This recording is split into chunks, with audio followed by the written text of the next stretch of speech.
Good afternoon. I thought I'd go and do a relative off-season podcast. I know baseball season is going on right now, but I am gearing up for a three different fantasy hockey drafts in the next month or so. These are all for dynasty leagues. I'm going to have another three of them waiting for me on Yahoo, probably closer to the end of September. Hockey season won't start till the middle of October, like the 16th, but the season schedule won't come out until the 17th of July. So it's a little hard to kind of do some projections right now. And it's also a little hard to do projections because you don't know who's been drafted and where. Maybe a player's going to fall and find themselves in a better situation they otherwise would have, but these aren't going to really mess with the rankings more than plus or minus about five of them or so. So, I'd like to go over some places that I get my Dynasty rankings from, my first year player rankings, rookie rankings, depending on which one.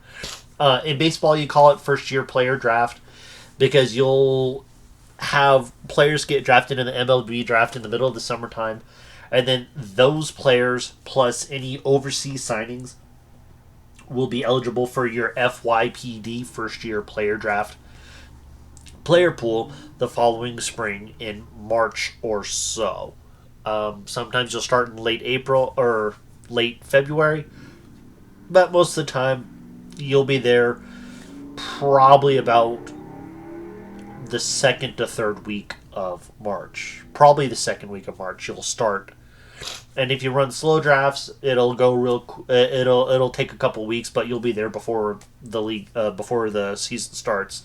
But they've had that weird international series the last couple of years, so it gets a little dicey once you get to the back end of round two.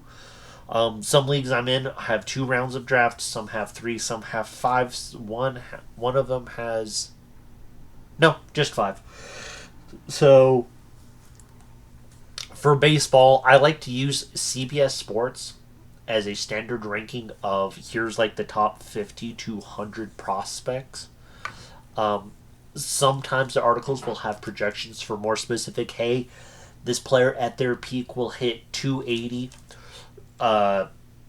score 75 runs, and hit 20 to 25 home runs. Have about an 80 RBI max, and will sometimes steal 10 to 15 stolen bases.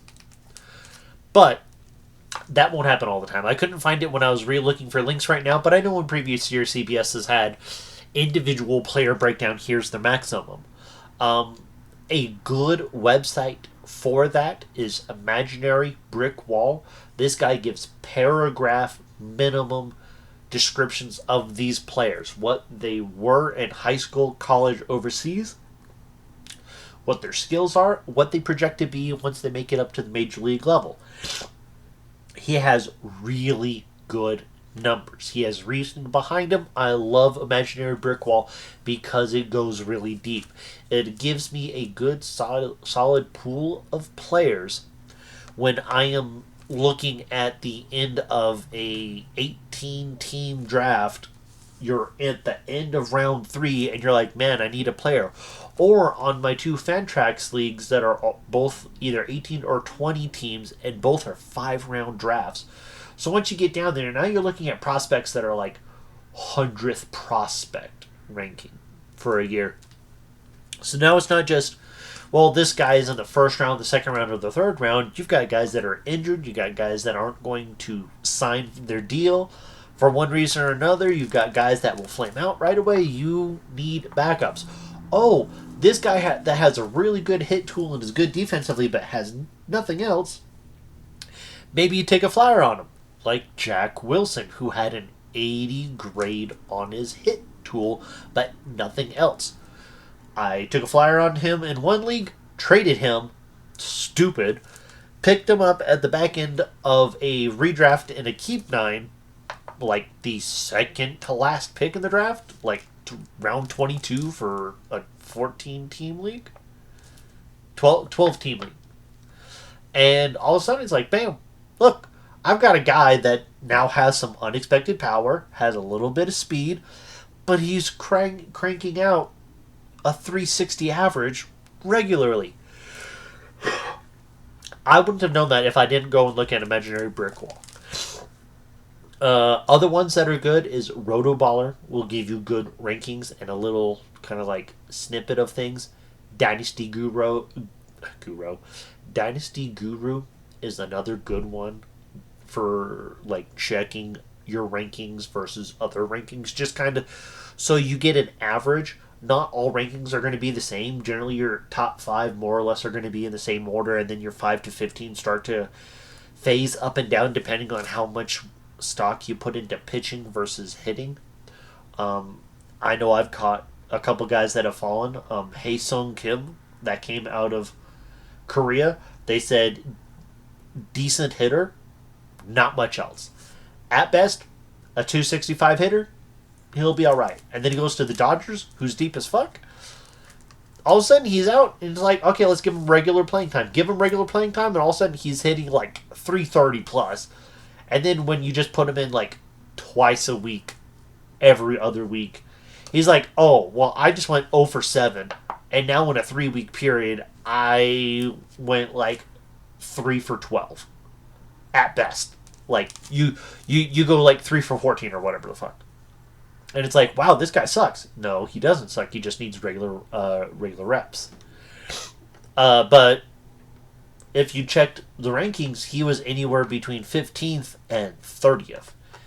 And there were a lot of places I was getting him toward that 30th area. Frantrax is another good one. Frantrax has a deep list, 100 plus. No, they go 150 deep, excuse me. Because they break it into 2 sets of 75. But they are really good. They will sometimes give you statistical breakdown. One I don't have in my list, but one that I thought of while talking is Fangraphs. And while they aren't a rank, while they do have ranks, I don't look at their ranks. I look at their scouting breakdowns for players. That way I can be like, oh, this guy has, the reason why they're rated so highly is because they have a 70 grade on their defense, or they have a 65 grade on their defense, but across the board, they're like a 30 on everything, which means they suck. They're going to be a defensive replacement. But they will also give you current versus future, which means, hey, how well is he right now? Oh, he's got a 50 grade hit tool, but he maxes out as a 50 grade hit tool. That is like, well, if I need more help now versus later, I will draft him. But if I'm stockpiling guys for later, it's kind of like, well, this guy has the 30 hit tool, but he maxes out at 65. Fuck it, just take a chance on that guy. I'm throwing out numbers like that. In baseball, they scout on a 20 to 80 scale, with 50 being average. So 55 is above average, 45 is below average, 40 is poor, 35 is even worse. Like, your stone-footed power hitters are all going to have like a 30 speed, but have like a 60 raw power or 60 game power. So I like to look at that and be like, who has a good hit tool, but, is so on everything else. Maybe he'll hit well enough to stay, up in the league. He will be that bat off the bench and then get a chance and roll. So that's for baseball. And baseball, you can get ranks for everybody, everywhere. Next, for football. Football, I don't worry about the rookie rankings nearly as much. I typically use Fantasy Pros, and that's it. And then I will check those rankings versus projections from other websites. Like, ESPN will put out projections. CBS Sports, Football Guys. Yahoo will have projections, but I don't use Yahoo's projections nearly as much as I used to. Not when I ran, way more teams than I should have. I think I run 4 teams a year on Yahoo now. I was running 12 to 16 when I was an absolute degenerate back in college or just after. When it's like, I have all this time in the world, I can do it. So now it's like, I got 4 teams, and it's going to be like, I'm going to have 2 on ESPN, I'm going to have 2 on Yahoo, and maybe a third on Yahoo. And that's it. That's all I'm going to do, and I'm not going to stress out about it. So yeah, like, I'll use ESPN, CBS, and football guys, but those are just rookies within the overall rankings. There's not really a, here's my, number 1 prospect, number 2, 3, 4, 5, 6 prospect outside of Fantasy Pros. And Fantasy Pros makes it so easy. Okay, of all the rookie running backs, you are running back 1, running back 2, running back 3, 4, like, and so on. Hell, it could be like, hey, where's tight end 6 going this year? Because I need a guy. I mean, you shouldn't need a guy that bad. If you need tight end 6 in a rookie draft, you are either A, in a really wide and deep league, or B, you are really bad at your team and there's nobody on the waiver wire. So, whatever. So football is pretty easy to kind of like, football is probably the easiest to get in and out on rankings. Or projections, I should say. Football is easier on projections. Baseball is easier on rankings. They both have what they need. The one I'm really focusing on this year, though, is for fantasy hockey. Because all my hockey leagues are all dynasty leagues. I don't plan on running a redraft next year. I plan on I'll run 1 redraft, and that's only because I've been in it for 3, almost 4 years in a row with a bunch of guys in another set of leagues. So I'll do that, but like I'm gonna run 5 dynasty teams right now. I've got 3 on Frantrax, and I'm gonna have at least 2 more on Yahoo. There might be a third one on Yahoo. I've actually got to check that when they start back up again. I mean, hell, hockey season just ended, like, less than a week ago. So, Yahoo's not on it. ESPN definitely won't be on it. I'm not going to go back to the ESPN redraft that I was in because we dropped down to an 8-team league. And they are weekly pickups. And with 8 teams, it's so weird for me. All the guys I'm doing research on are all fringe roster guys. Guys that are like third line wingers that if they only get a chance on the power play, they'll make something of themselves. Or these defensive players that are like, hey, I'm playing like 13-minute third pair, 6th, 7th D minutes, but if you just give me a chance, let me get on power play 2, or let me run a bunch of penalty kill. Just give me an extra 2 to 3 minutes, get them up to 16, 17 minutes, and all of a sudden, their peripheral stats, their shots, hits, and blocks, aka their bash, will just go through the roof. In fact, that's one of the things that I want to try and find out more about, but the information is just not available outside of some European leagues. European leagues will keep track of hits, will sometimes keep track of hits and blocks, but the American and Canadian minor leagues and juniors won't do that nearly as much. Like, you can find it once in a blue moon, but it won't be counted every year, and it's not on the official websites. Like for the OHL, the Ontario Hockey League, the QMJHL, the Quebec Maritime, QMJ Maritime Junior Hockey League, and then you got the WHL, the Western Hockey League, which is West Canada. So you have West Canada, Ontario, and then you have the Quebec and Maritime provinces. And, like, you can sort through their stats, their shots, they'll keep track, their shorthanded versus power play, they'll keep track of, all their points, they'll keep track of. But I've got to drill down on assessments, scouting assessments, that will tell me how physical they are, but they all say that they're physical, and that's a problem. Once they're all counted as physical, I can't tell who's actually physical. Who's going to throw some hits? who's actually going to go lay out for some blocks. Like, you have some guys that no matter what team they're on, they will always hit a lot. No matter what position they are, they will always block a lot. So those guys, I like running cats leagues because I like learning all that stuff. I've very rarely done points leagues, and that's only for the Keeping Karlsson thing. So, like, for hockey, there's rankings on elite prospects that I like to go through for the draft. There's YouTube rankings, various people, GravTech, and sometimes the hockey guy will do stuff, but he doesn't do a lot of prospects. He's mainly just NHL's stuff.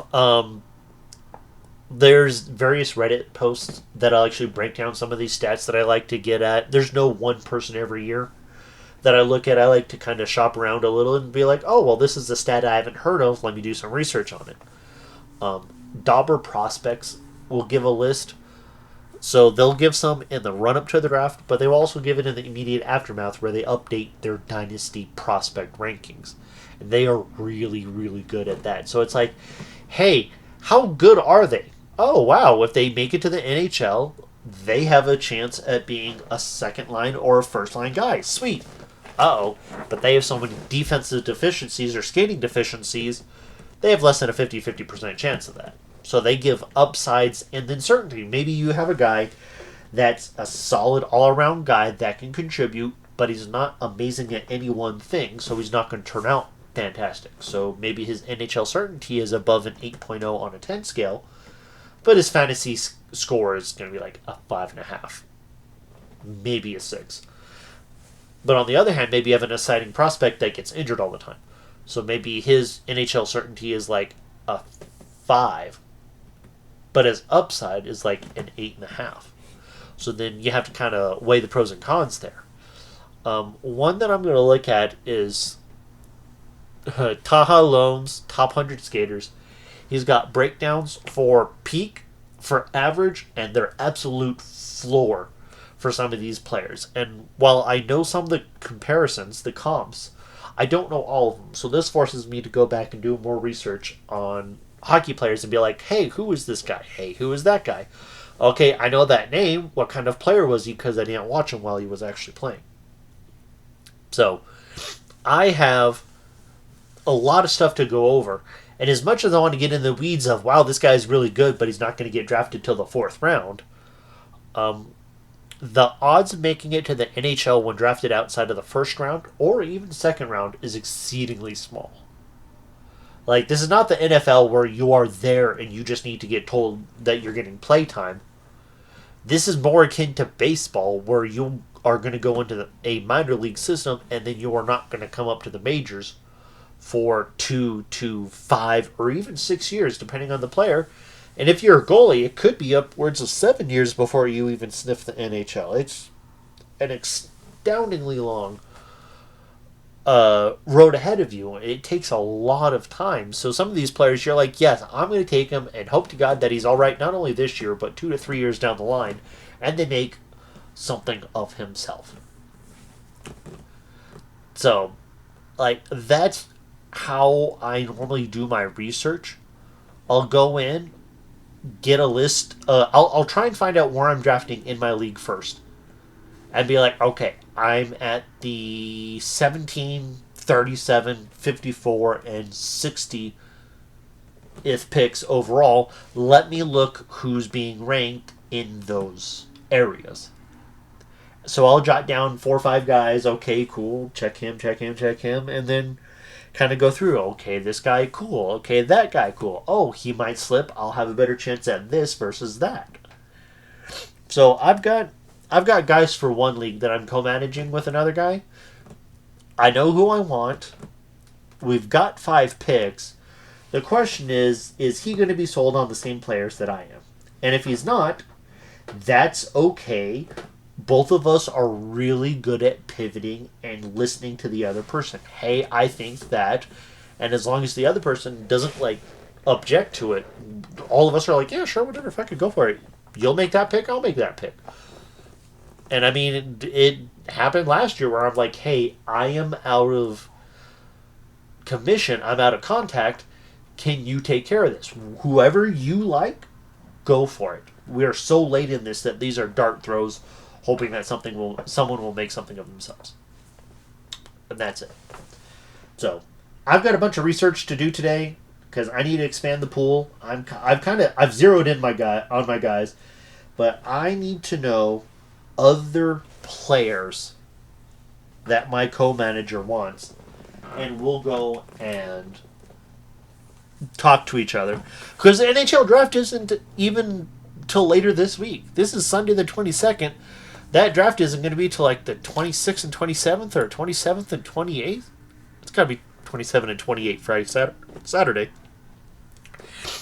So once that happens, I'll have a little firmer grasp on how this is going to work, because I've got a league, I believe one I just jumped into, and I'm taking a massive risk here because this is a money league and I'm taking over someone's team, and that draft starts on the 30th at 6 a.m., which means a week from tomorrow is the draft there. And then the other leagues start July 27th, which is the last Sunday in July. And I'll have about a week to get those drafts done before I go out of town for a 4-day weekend, which will be very interesting in one league because I won't be able to actually make any picks there.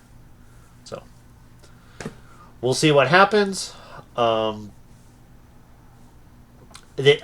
have a ton of fun. I get so lost in the weeds of, wow, this guy's really cool. Ooh, that's a big number. Ooh, that's a small number. Ooh, that's another big number. Ooh, that's a small number. Why doesn't that number work? Oh, that number isn't there. Okay, how can I make up things?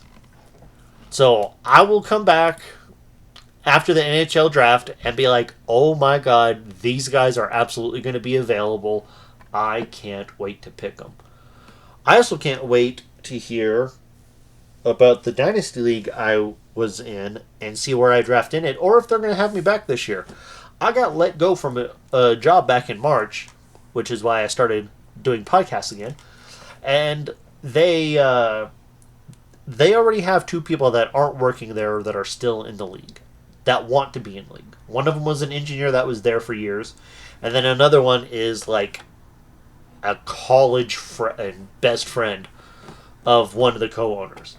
So I'm going to make a push and see if I'm still in the league, and hopefully hopefully I can still join in, because I want to be able to do some stuff about fantasy football Dynasty. Otherwise, this is going to be very, very interesting. I might actually start a new football team in the fall, which should be fun. This should be entertaining. But until then, this is how I organize. This is who I look at for baseball, football, and hockey. And if I ever get into basketball, I'll try and figure that out again. But that is so far beyond me that I've just stopped with basketball in the last 5 years. I can't do it anymore. All right. Thank you all. Have a good one. Take care.